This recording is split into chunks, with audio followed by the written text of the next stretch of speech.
Tonight on NewsCenter, we talk to some students about what their classes have been like since the coronavirus pandemic. BCM hosts their annual Tuesday Night Live. NewsCenter talks to Rowan County and Morehead State representatives about COVID-19. The Little Theater Company prepares for their fall show. All of this and more tonight on NewsCenter. Good evening and welcome to NewsCenter. I'm Cassidy Stearman here with Keneally Roberts. Here's what's making headlines for September 17th, 2020.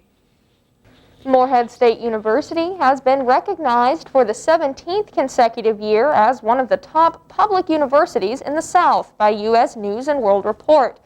The rankings include public and private institutions that grant bachelor's and master's degrees across 12 southern states. The magazine's list will appear in their Best Colleges 2021 guidebook, set for publication in early October. A former youth pastor at Better Life Church was arrested for sexual assault charges Friday morning. Jacob Segal was charged with one count of indecent exposure to a minor. The incident allegedly occurred on December 15, 2019.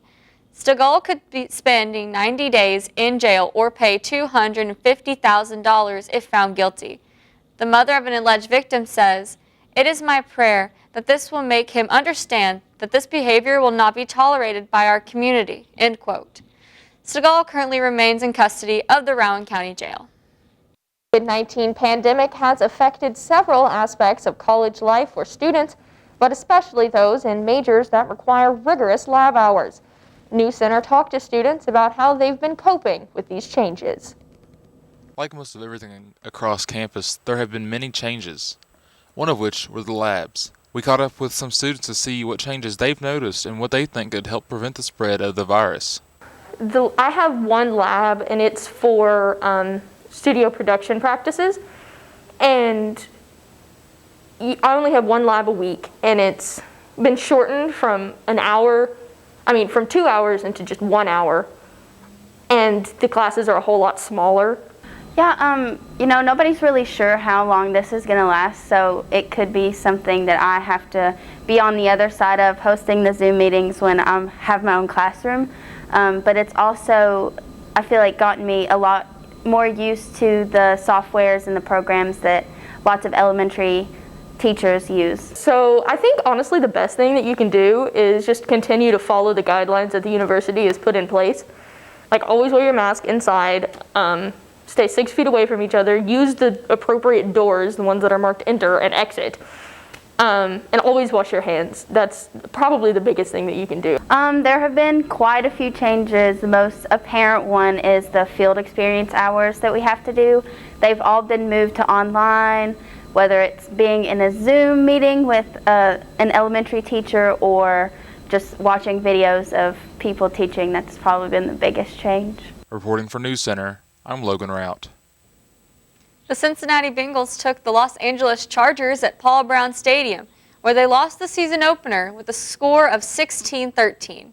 Randy Bullock missed a field goal, immediately pulling his hamstring and costing the team a chance with the 7 seconds left in the game.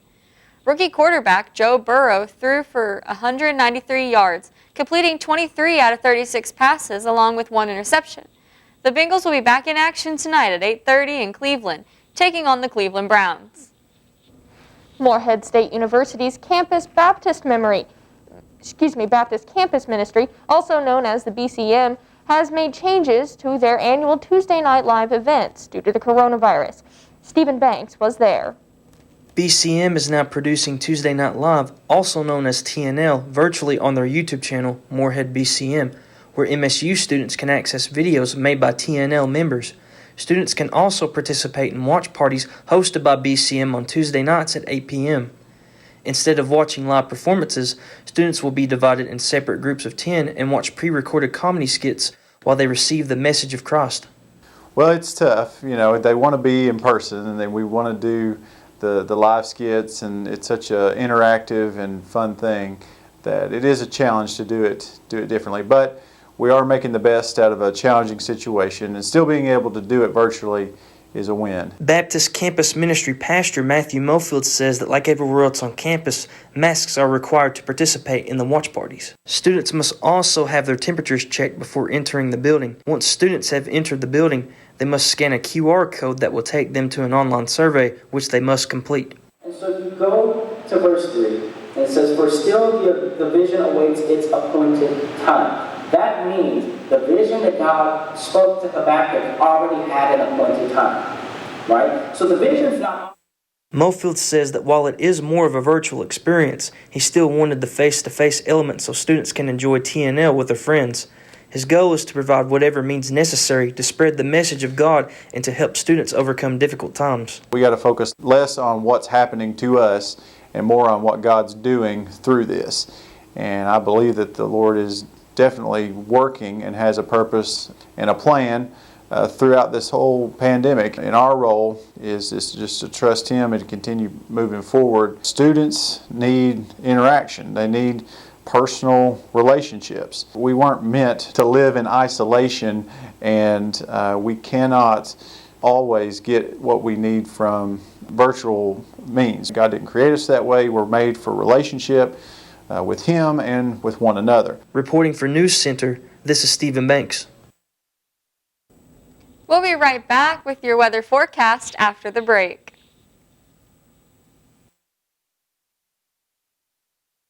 Let's look at what kinds of masks you should wear to protect yourself and others from COVID-19.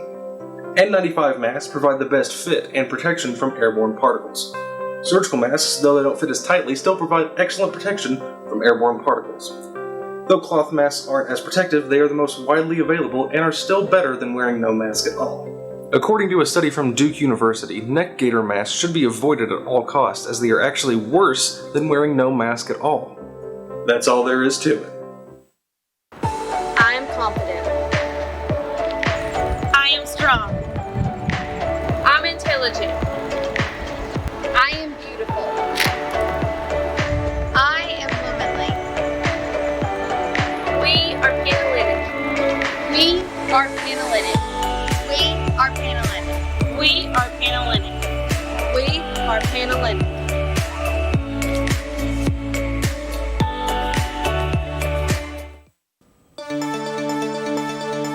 Hey there.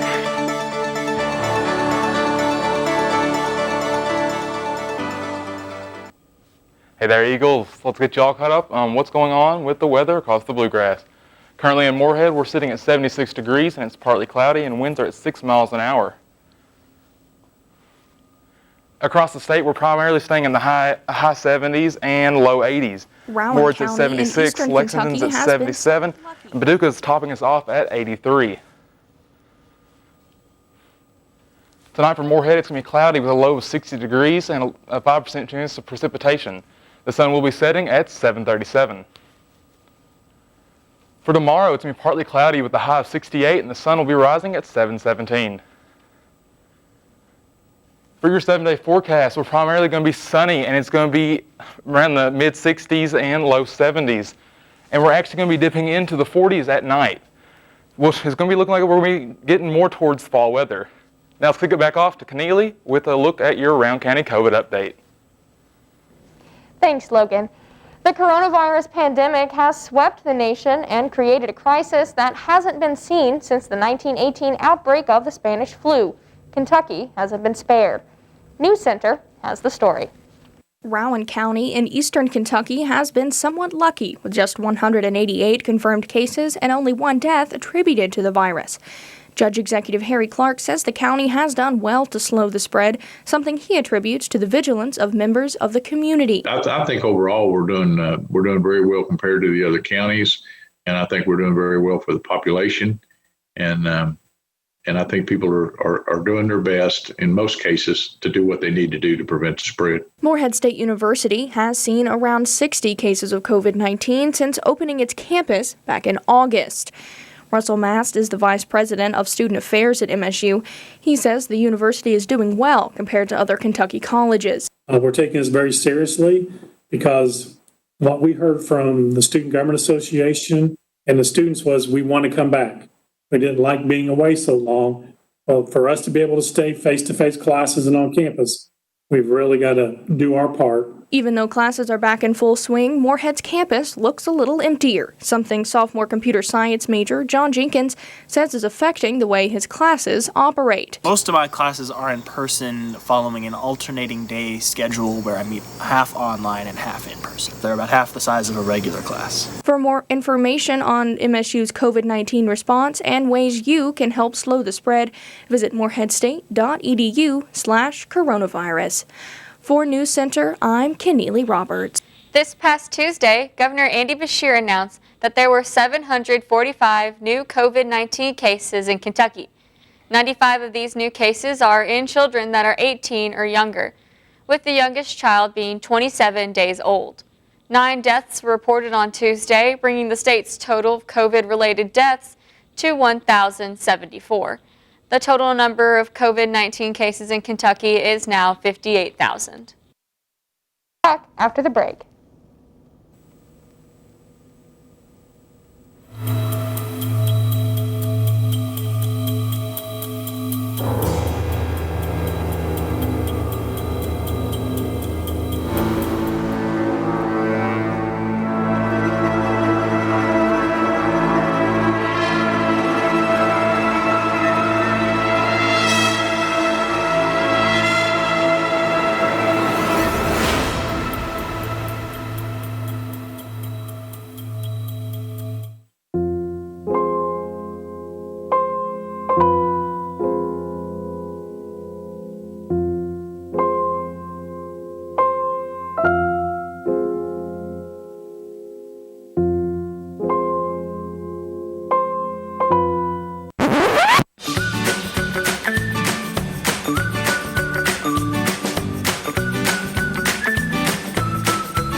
Three students from Moorhead State's Craft Academy have been named semifinalists in the 66th Annual National Merit Scholarship Program.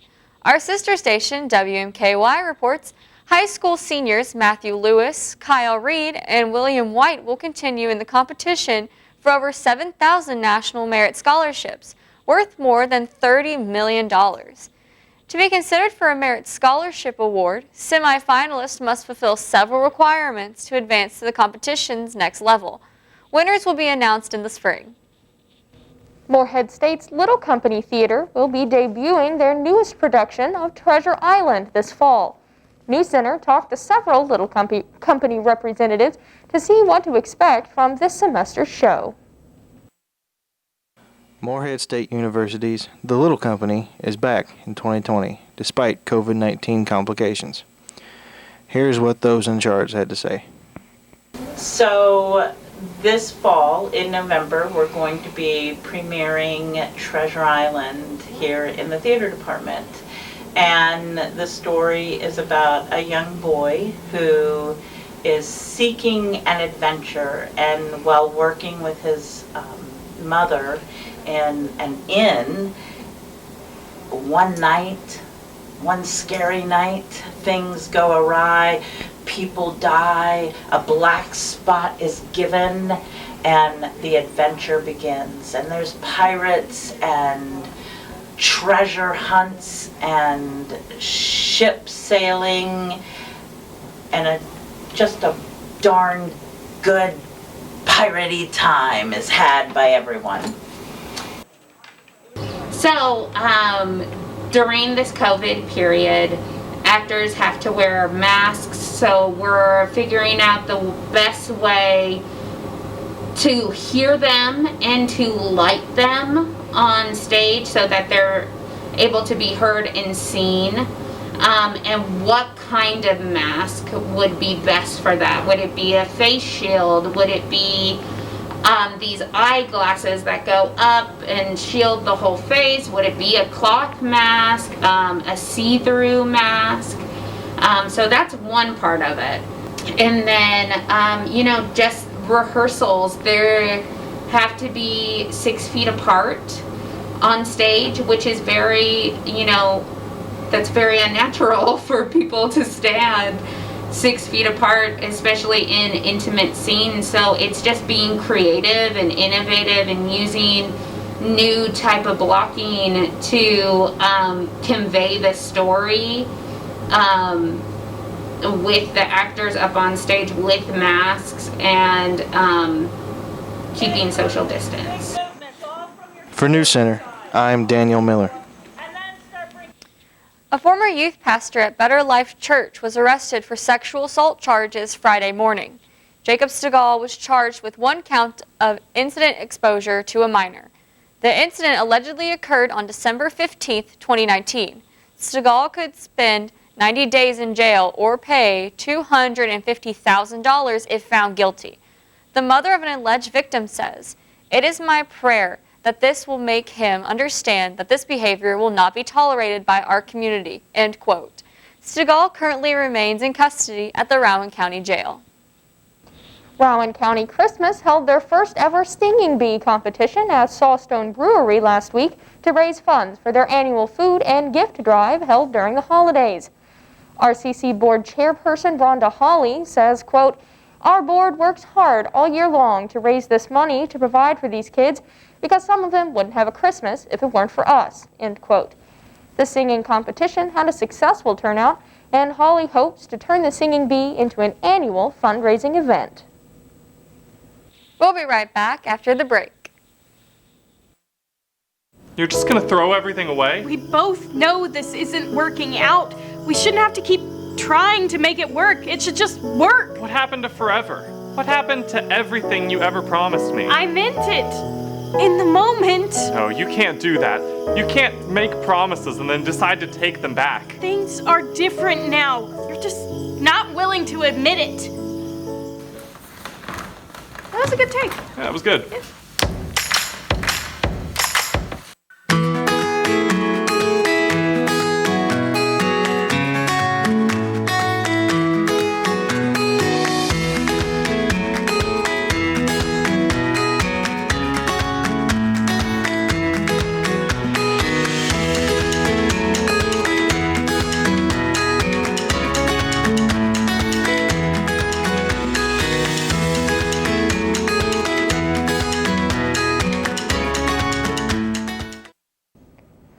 That's all the news we have for you tonight. Thanks for tuning in to NewsCenter. We'll see you next week.